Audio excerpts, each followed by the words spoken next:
Hey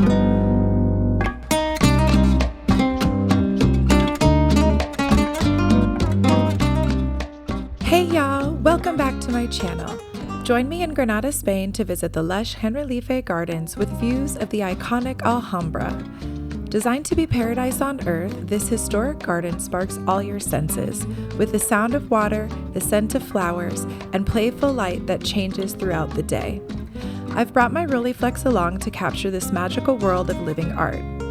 As we wander this serene space, I'll share advice for finding the best natural light and shooting low ISO film, like Kodak Gold and Ektar. When photographing, I love to use all my senses and connect with my surroundings for a mindful, creative experience. We arrived early to avoid the crowds and catch soft morning light. I took advantage of Spain's sunny mornings and started out with Kodak Gold 200, a low-speed film that works well in early morning light. I love this film stock because it has fine grain and captures rich greens and soft yellows. It's also a pretty affordable one to try. Kodak Gold has a forgiving latitude that works well with subtle shadows and shaded green areas like under trees or pergolas. I started out this roll with a shot of this fountain. I liked that it was backlit and I wanted to capture the flow of the water. But in my excitement, I made an accidental double exposure because I didn't properly cock the shutter all the way when I loaded the film. But you know what?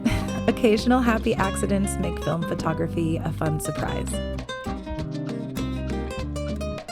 When I first arrive somewhere new, I start by taking a few laps around to get acquainted with the space and evaluate the light.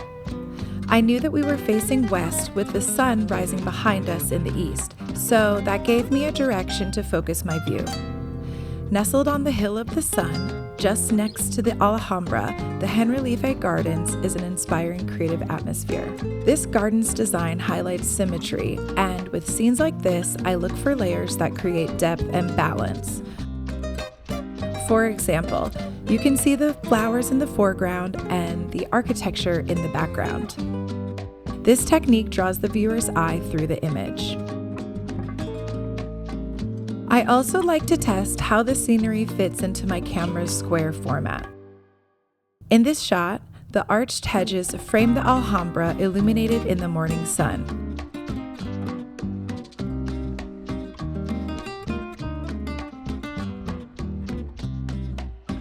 I wanted to capture the dappled sunlight filtering through the cypress trees, and I think it created a textured, almost painterly effect. The setting made me think about the strong connection between humans and nature, so I experimented with a few double exposure portraits by layering our silhouettes with bright botanicals. Let's go check out the Generalife Palace. Dating back to the 13th century, it was once the Sultan's summer retreat, a sanctuary of tranquility away from the busy life at court. Maintained for centuries, this palace and gardens show the influence from Islamic, Christian, and Renaissance designs. This multicultural legacy is symbolic of the rich and layered history throughout the Andalusia region. In Islamic art and design, gardens symbolize paradise on earth, reflecting the harmony between humans and nature. This palace fully integrates classic Islamic features like the geometric layout, shaded walkways, breezy pavilions, and many water features throughout.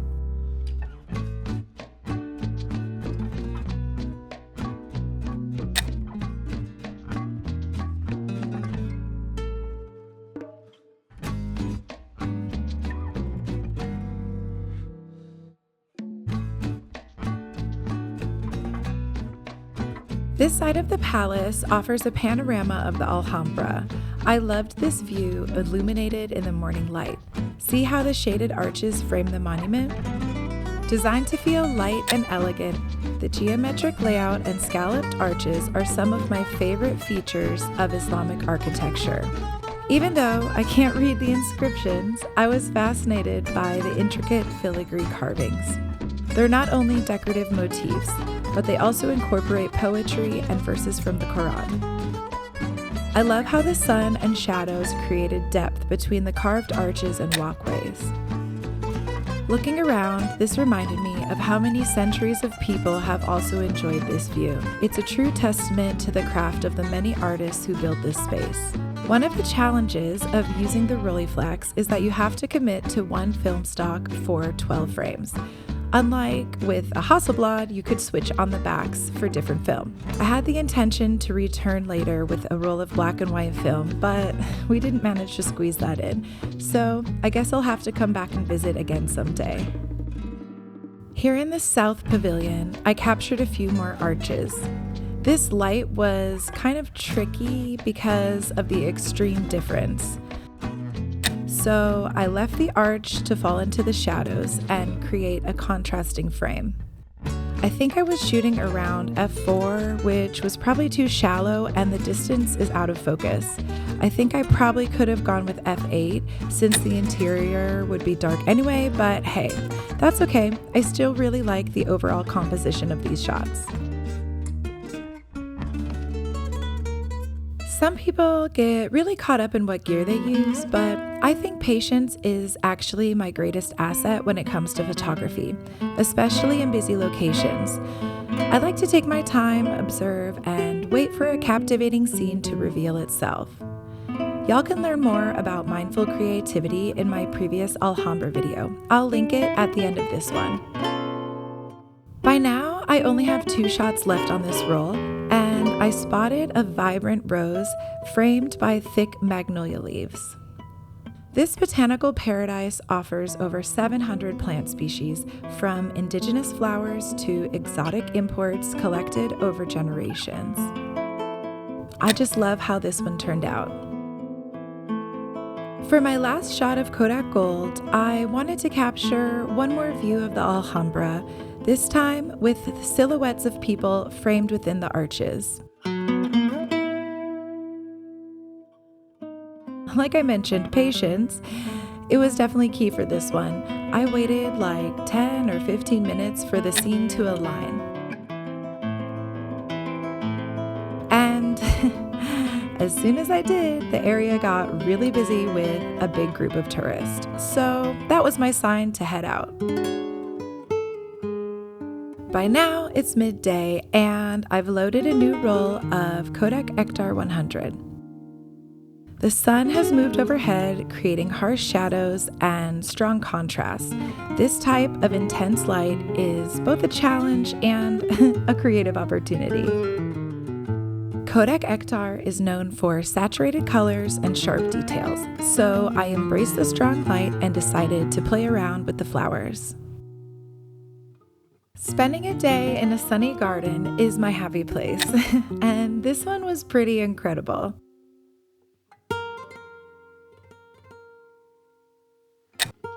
At one point, I stopped thinking about taking photos and just enjoyed a moment of zen, watching the bees and flowers dance together. I saw this purple bee, which was massive. It was like the size of my thumb, and I found out it's called a carpenter bee, but I've never seen one like this before. Picking up on easily overlooked details like this is why I love to move slowly and connect with a space. I actually think the world would benefit if we all slowed down and spent more time observing and appreciating nature. Later on, I also made a few more double exposures, layering flowers to create a magical new scene. Let me know if you'd like to learn how to create double exposures in camera. It's one of my favorite film techniques and always a fun surprise. I feel really lucky that I can create and share my art with all of you, and I hope that my stories inspire y'all to go out, explore, and get creative too. Remember that at the end of the day, film photography isn't about creating the perfect image. It's about having fun, discovering a new place and finding inspiration, and of course, being present in the moment. This is especially important when visiting a once-in-a-lifetime location. In my last shot, I captured one final view of the Alhambra, and of course, it's framed with bright flowers, just like I love to do. If you want to explore more of the Alhambra and see my film photography of the iconic Nasrid Palace, check out my other video at the end of this one. You can also find more tips on planning your own trip to Granada on my blog. That's all for now. See you next time.